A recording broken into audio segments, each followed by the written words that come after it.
Dr. David Amakobe of W500G. Today, we released the Kenya Public Sentiment Report, December 2020. This is a result of a poll we conducted targeting Kenya social media groups between December 5th and December 19th.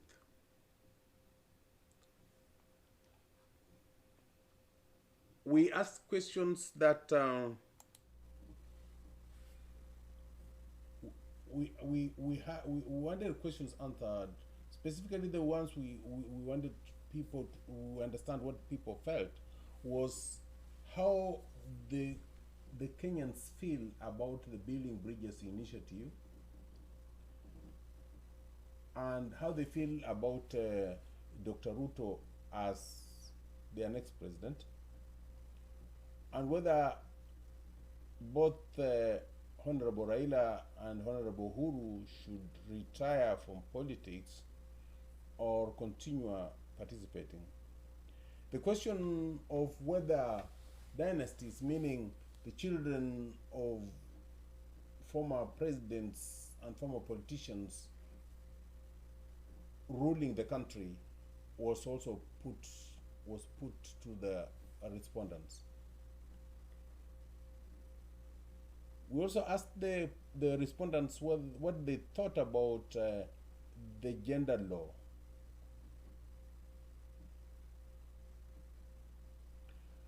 For the Kenyans who live in the diaspora, we asked the respondents to tell us whether they think that people who live in the diaspora should be enabled to vote where they live. And lastly, we wanted to know whether Kenyans think that Kenyans who live away from the whole country should be accorded a county of their own. Those are pertinent questions that we put to the respondents, and in those 2 weeks we got responses.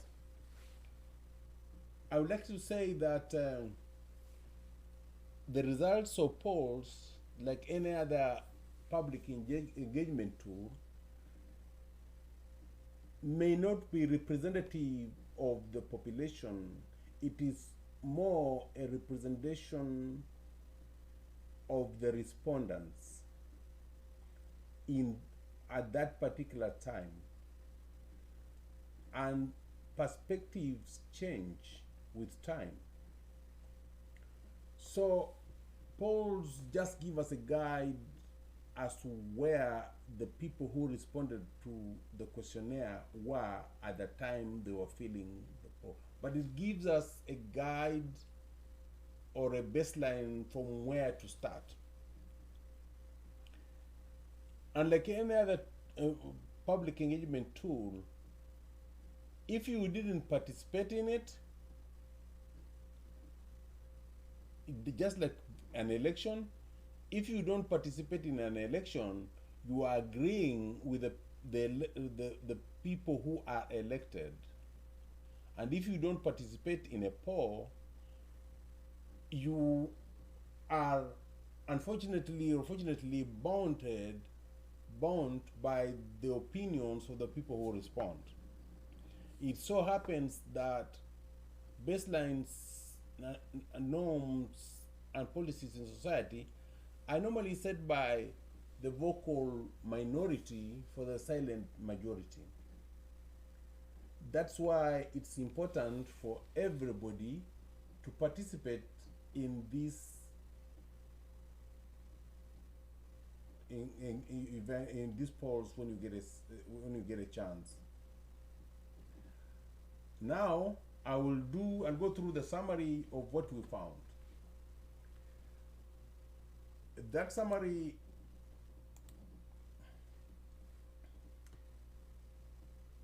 is, as I've said, what was at that particular time. It may change, it may remain the same, but it's a baseline from where to start. 43% of the participants approved of BBI as presented.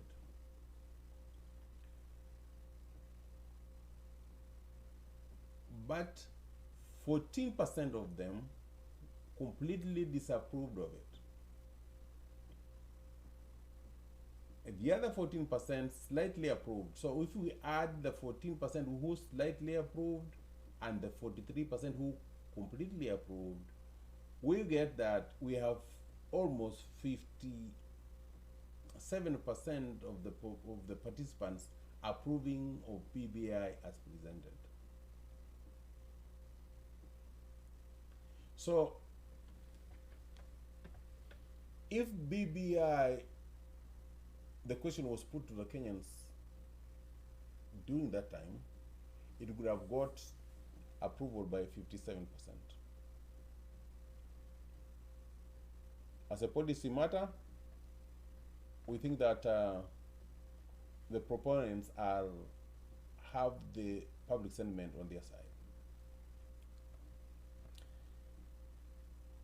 On the idea that Dr. Ruto should be president of the Republic of Kenya, the participants were way opposed to it for now. 64% of them said no. They said no. That means Dr. Ruto has a lot of work to do if he wants to be able to be elected president. On the question as to whether Honorable Raila should retire from politics, the responses were very mixed. 36% of them agreed that he should retire, while 21% were undecided, and 43% disagreed. So this is a toss-up. It's like the people are everywhere. Okay, if the undecided part, the 21%, you can decide if you put it on the ones who disagreed. That puts them puts it over 64%, wanting to continue, and if you put it on the side of the ones who agreed that you should retire, that gives you that 57%, it's almost 50-50. This looks like a very divisive issue. It's like the participants could not agree on whether Honorable Raila should retire from politics or not.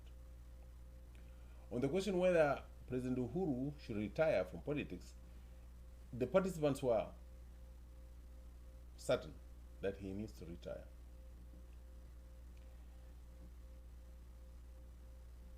On the question of inheritance, public office inheritance, dynasties,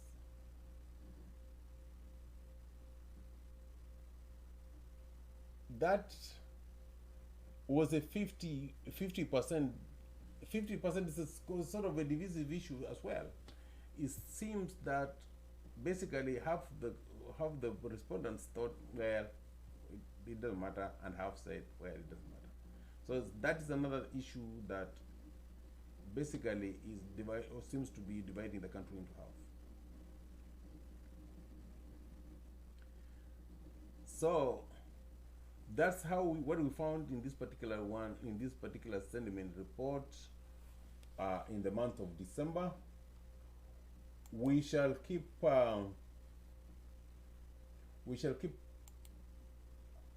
looking at these issues to see how the country moves as we move towards election in the future. We would like to completely put the disclaimer that this is like a mirror, that somebody will put a mirror in front of you. If somebody puts a mirror in front of you and you see your tie is not sitting properly, you fix it. You don't break the mirror. And the first time you look through the mirror, your tie may be on the side, but the next time you look at it, your tie may be sitting properly. So this is the baseline. This is what we found. This is what the respondents of the poll said as of that time. We're looking forward to more participants and more polls to fine tune. This is important because policymakers, the population, and the friends of the country would like to know how the country feels. People are not magicians. They will not guess what the population wants unless the population says it. And the saying occurs in elections, the saying occurs in polls. Participate in polls, participate in elections, and you will be heard. If you don't participate, you will not be heard. That's why nature gave us the ability to communicate. It doesn't matter what you think if you don't tell us what you think, if you don't tell other people what they think. So, we at W500G are just holding a mirror to society. It's up to society to look at themselves in the mirror and see where they want to be. Thank you very much for listening to me and listening to this Kenya Public Sentiment Report, December 2020. We shall see you in our next report.